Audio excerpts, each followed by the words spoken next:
So I'm cruising down the road like a solid 55 miles per hour. And I think to myself, like, I'm very fortunate to be able to do this. 100 years ago, people weren't driving cars going this fast. Like, they weren't really even driving in cars. Like, who do I owe the advancement in technology and the invention of the automobile to? When I get the free time, I go onto Google and I start looking into it. I really am getting into some history here.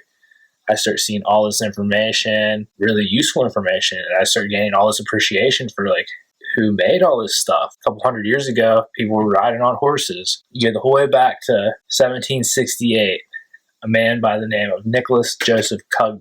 He built a steam-powered tricycle type deal, and he built this for, like, the France army could haul their artillery with it. Now, his intention was to sell this to the French army, to the French military, to haul their artillery. Like, that didn't work out. This tricycle he built, it only had a top speed of 2.25 miles per hour, and you really could only go for like 15 minutes at a time, and then it would have to rest and like recharge itself. Like, they were good back then. I guess they were good for trains. As far as a car type deal, that never really quite took off. In 1807, a man by the name of Isaac, another Frenchman, he came up with the internal combustion engine.